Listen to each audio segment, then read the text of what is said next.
Good morning. It is Wednesday, June 24th, 2020, and you're watching Up to the Minute. I'm Brittany Pacheco, still filling in for Todd Duplantis, but joining me once again is the man, the legend, Frank Cooper. Frank, good morning. Hey, Brittany, how you doing? Good morning, far and wide. Please check us out on Facebook, social media, Twitter, Snapchat, Instagram, everywhere. Please subscribe our YouTube channel as well. Please check us out. All right, let's grow the show, guys. Thanks, Frank. We'll come talk to you in just a little bit, but we have two very special guests with us this morning. We have Israel Garza, who is the manager of the Learning Center Lab at the Idea Studio at the West Houston Institute. Good morning, Israel.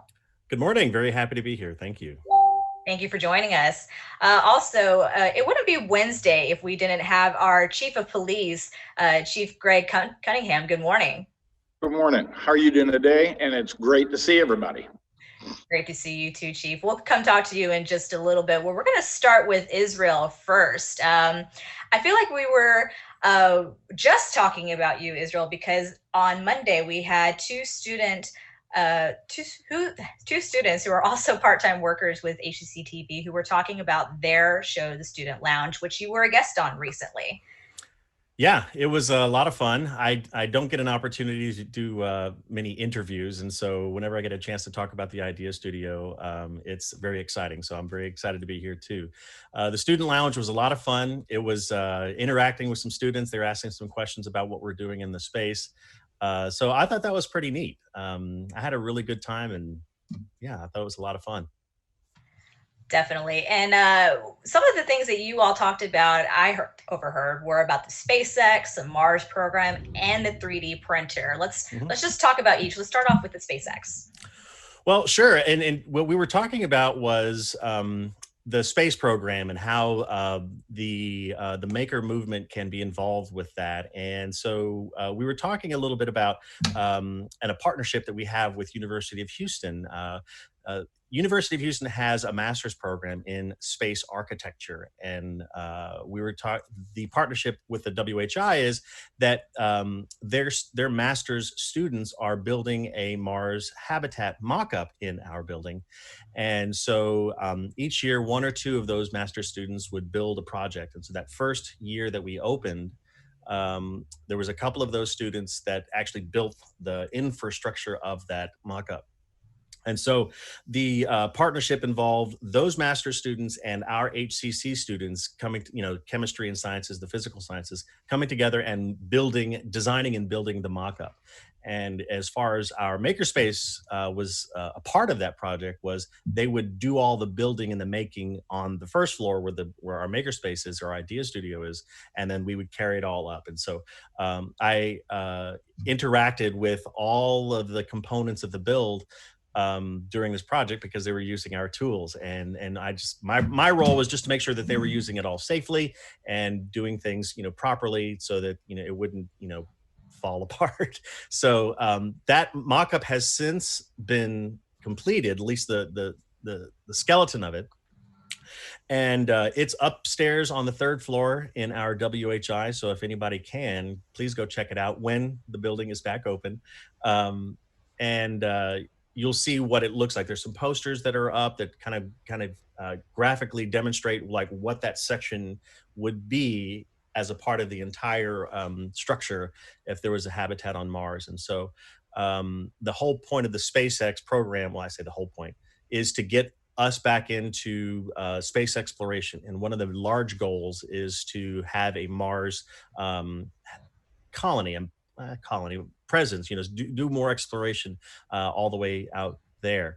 So the most recent program, or the most recent project that we did, was another architecture student. He designed a kind of an Aqua Pod, and it is a I don't know what you call it, a space jacuzzi, a space tub. I don't know what it is, but it is something that the astronauts would get into and be able to soak and get just kind of experience.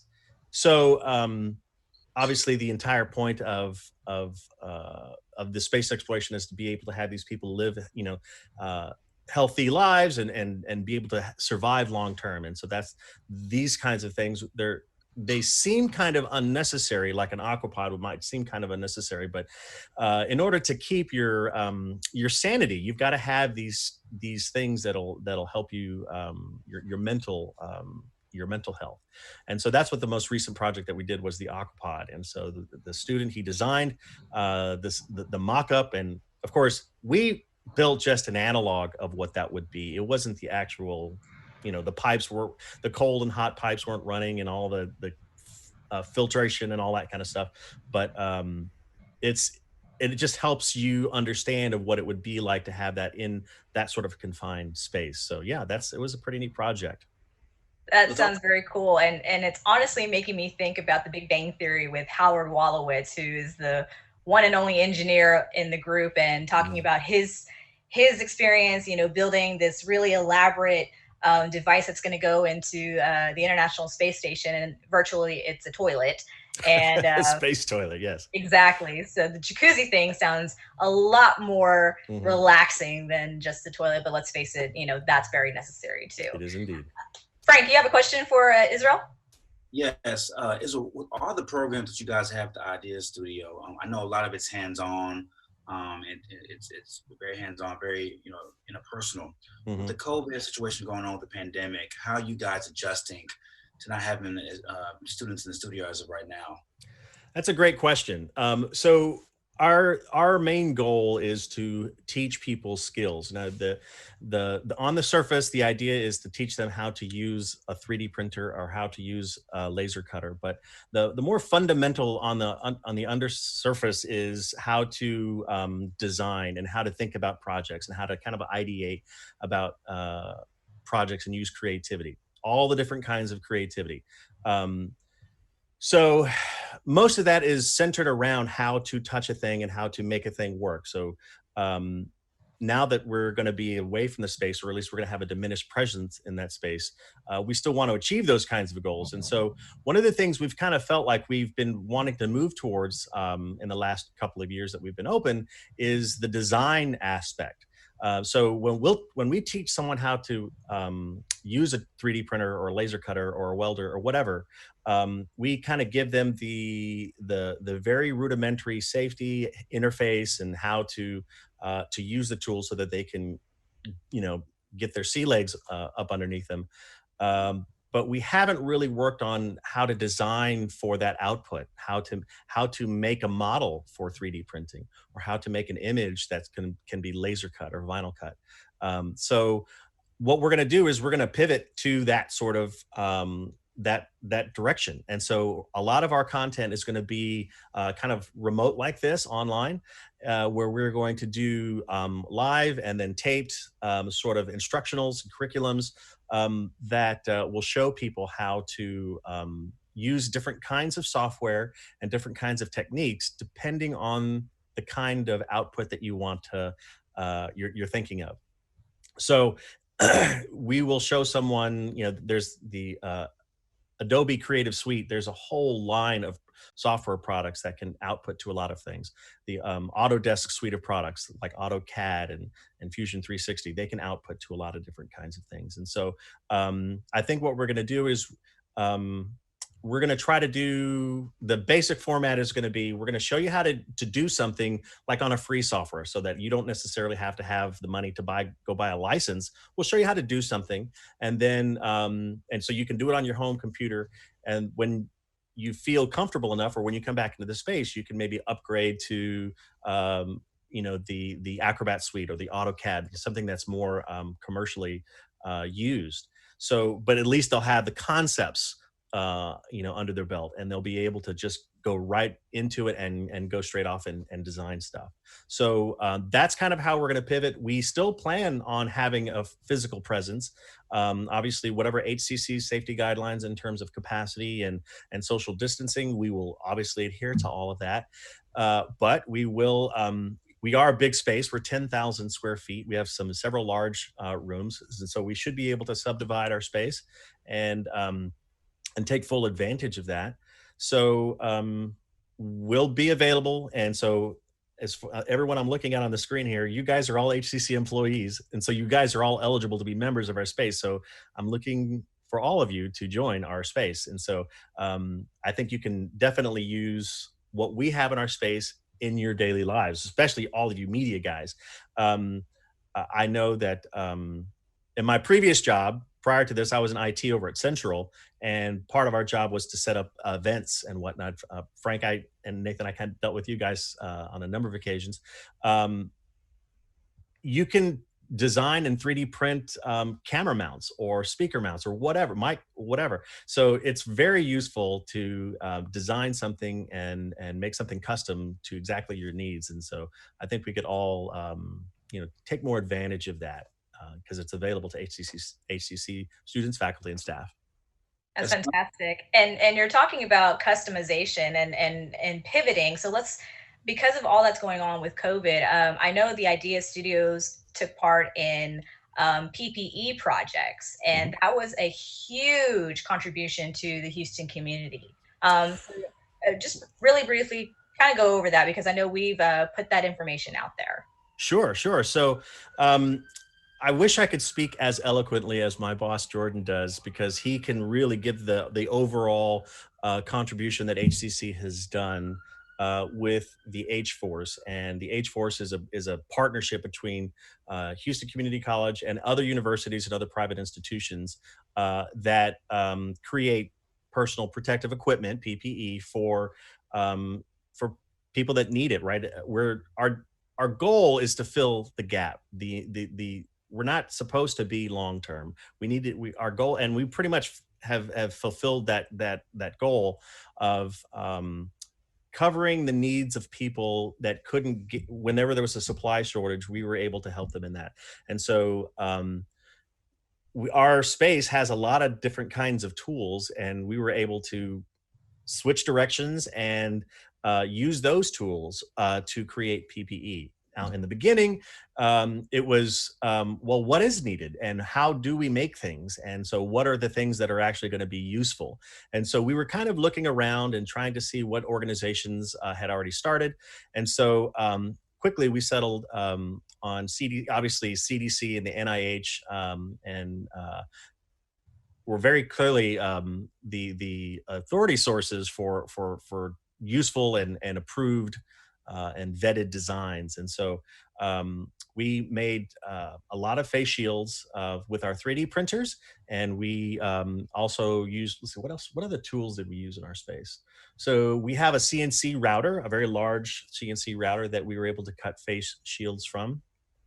Our laser cutter, we cut face shields off of that. On laser cutter, we also cut out fabric patterns that we then shipped to another organization that sewed all those. So thousands and thousands of pieces of fabric that we shipped to them, and then they kind of sent either back to us or they sent it off directly to whatever organizations needed it.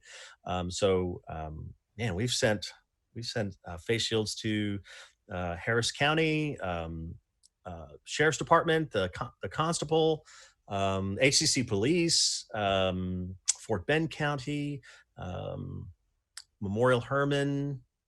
Oh man, I'm gonna totally forget tons of these places, but yeah, we were able to fill that gap, and we were still, although the requests have diminished because the gap is getting filled, and that's the idea.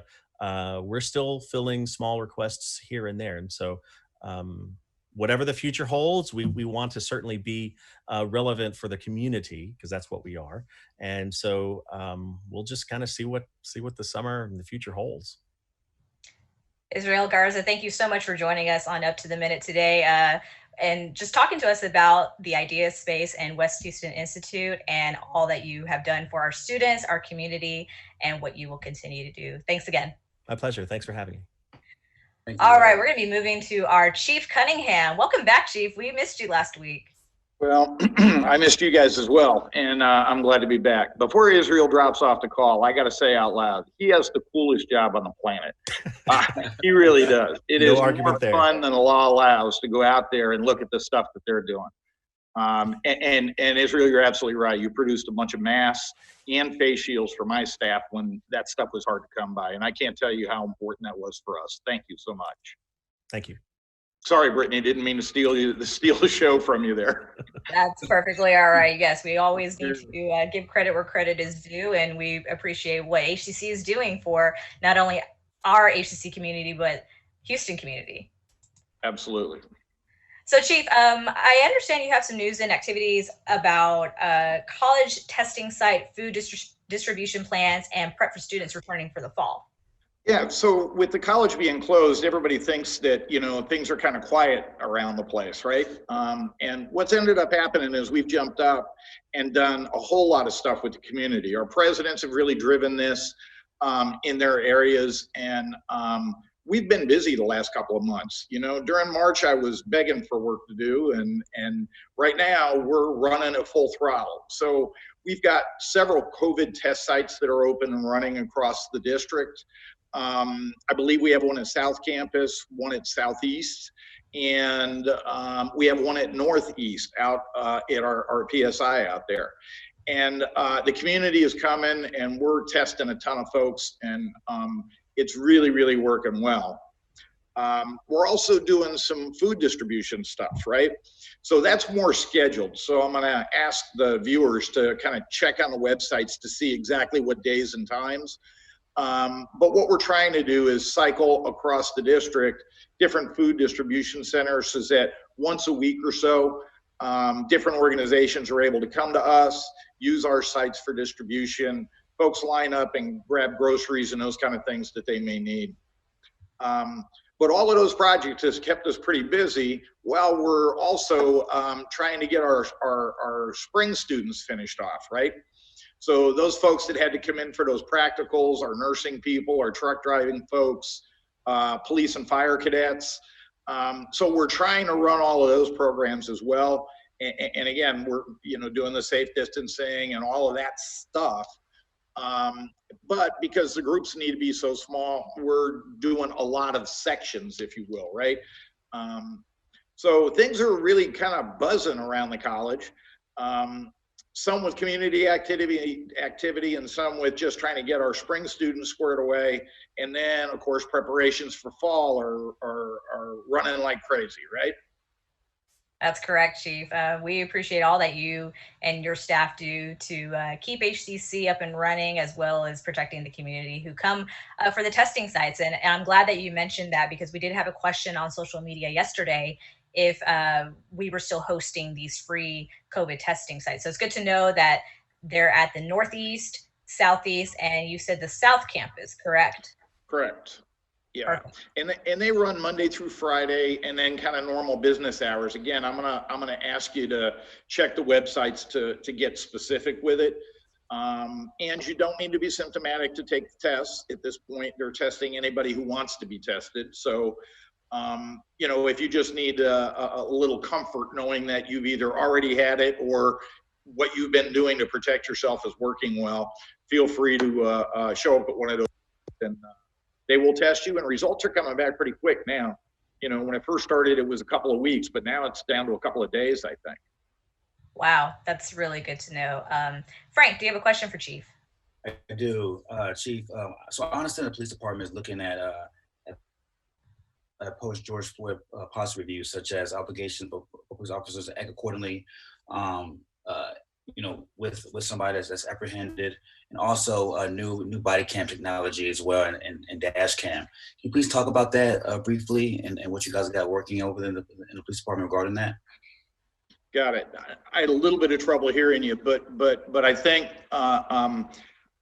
so. Number one is yesterday, all the Houston area chiefs of police kind of came together. We have an organization where we come together about once a month.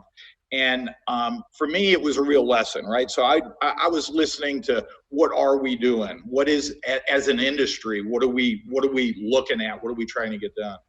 And it's really interesting, almost to a department, everybody is really re-examining, you know, a lot of our arrest techniques, our use of force, those kind of things, trying to make sure that our policies are written well, our education around them are done well. And that we can be confident that our police officers, when interacting with the community, really have good rules that make sense and can be supported. as well as we're looking out for the safety of the folks that we manage and handle. So that's kind of ongoing. And in fact, this afternoon, I've got an appointment to go through all of our policies, right? We're pretty convinced they're good because we've just written them in the last year or two, but this is an opportunity to go back and make sure that we're doing what we think we want to do. And I need to let the community know it's not just HCC police, it's police across the Houston area that are all re-examining those things and are kind of taking a look at it now. So hopefully that's the first step to progress, right? The second thing is they're coming out with a great deal of technology that really, really helps transparency a lot.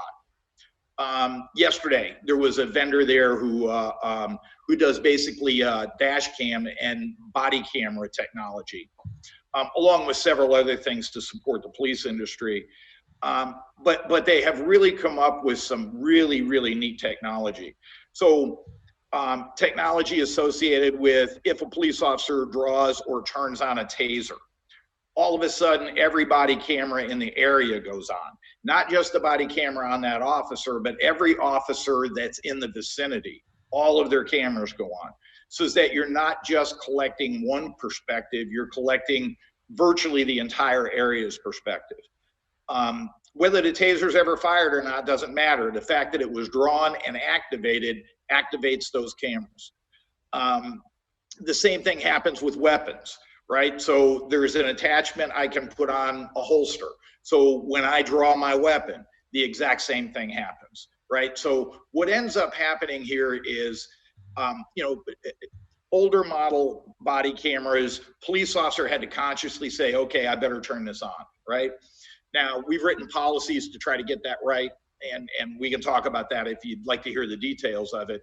But in an interaction, you may very well be having a normal conversation with somebody, and then very quickly it can go sideways on you. Are you turning on your body camera, right? Sometimes the officer will forget or gets distracted and it doesn't happen. Some of this new technology really kind of takes control of that and make sure that there's a good recording of what's going on. And the very neat part about it is that technology backs up, right? So if you and I are talking now and my body camera gets activated, it'll back up about 15 seconds or so, and it'll look at what led up to that body camera needing to be activated. So it really helps a lot from a transparency perspective.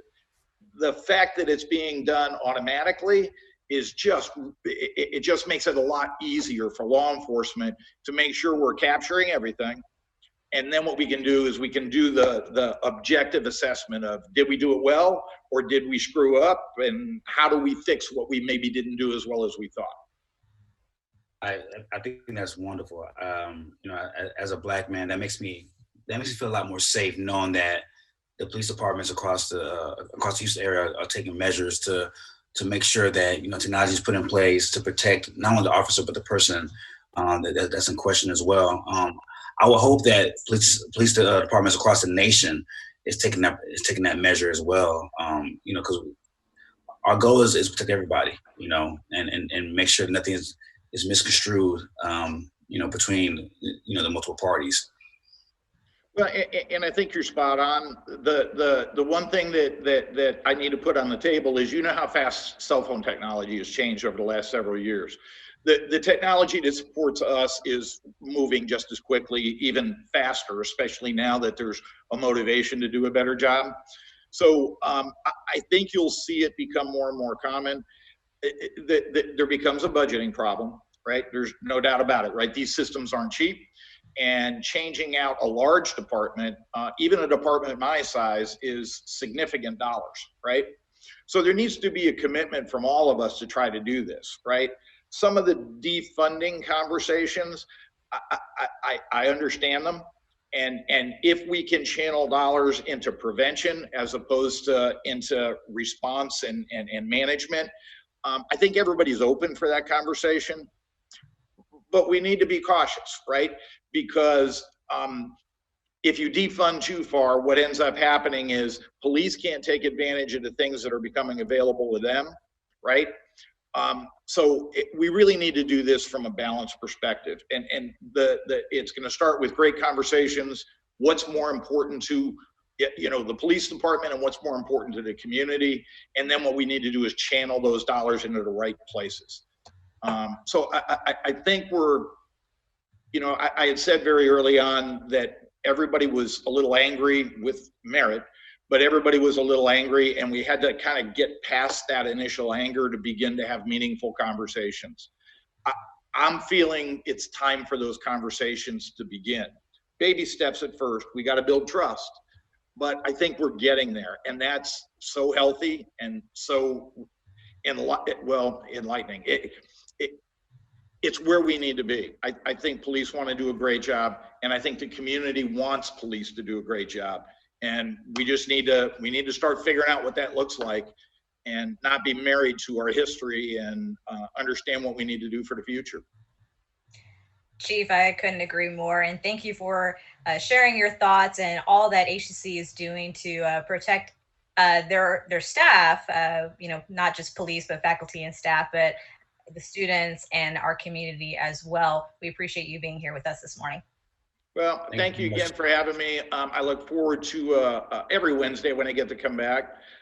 Like I warned you, I may play hooky next Wednesday. I've got a little family visit going on. So if I miss you guys, y'all be good, and I'll talk to you the week after that, okay? Thanks, Chief. Thank you, guys. Have a great day.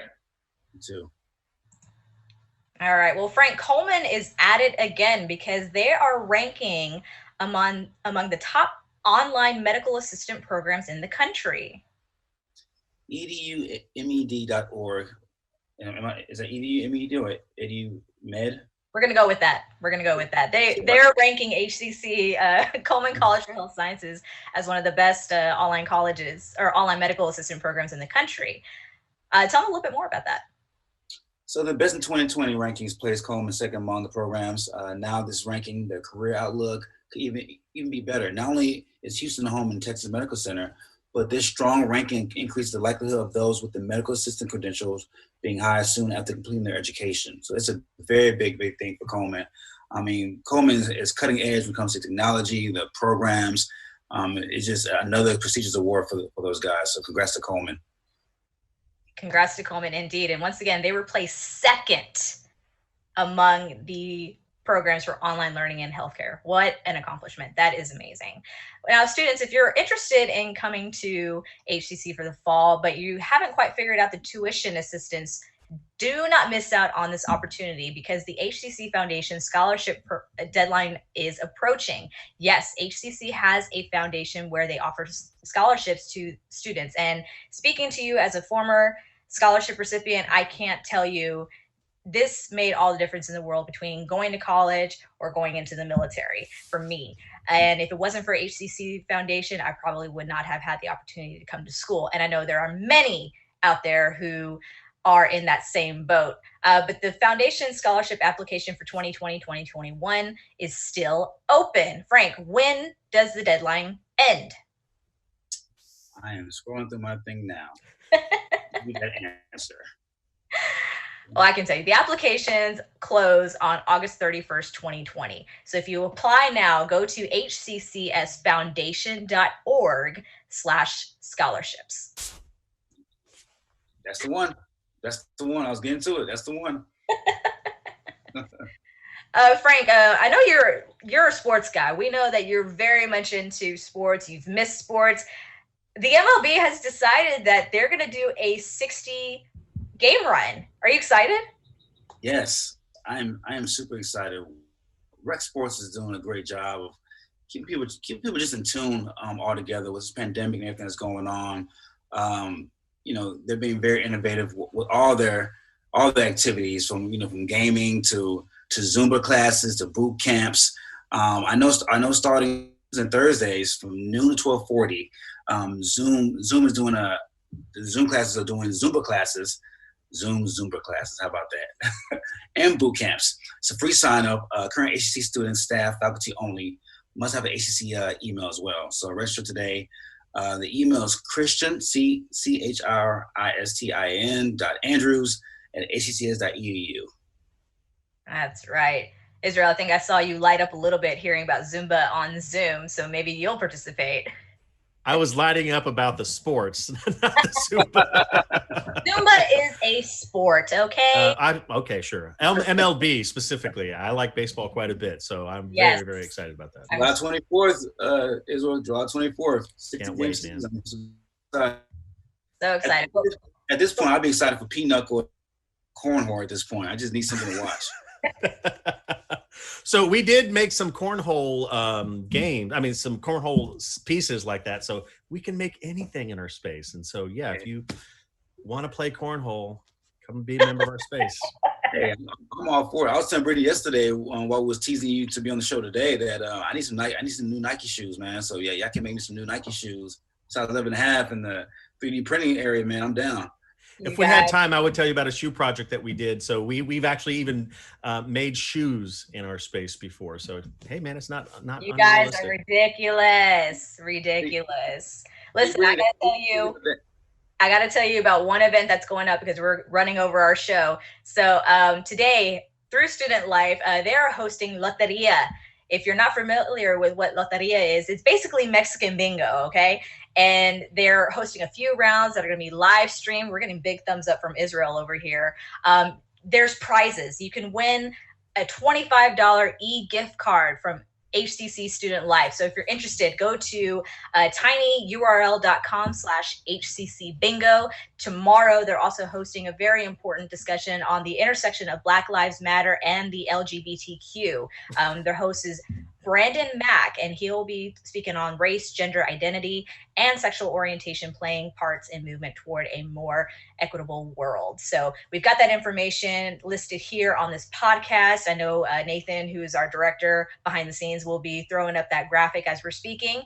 But that is all the time we have for today's Up to the Minute. Join us tomorrow, Frank. We'll see you tomorrow as my co-host, where we will have Jennifer Vaca joining us. She is an adjunct academy individual to talk about this year's virtual graduation. And Frank, are you into history at all? I'm a history buff. Perfect. So tomorrow we're also going to have, as part of our Thursday virtual family fun guests, we're going to have someone from the Jamestown Yorktown Foundation in Virginia who will join us to talk about the original 13 colonies. So it was 1609, I want to say. Oh. Wow. Impressive. Impressive. Yeah, the invention of Jamestown.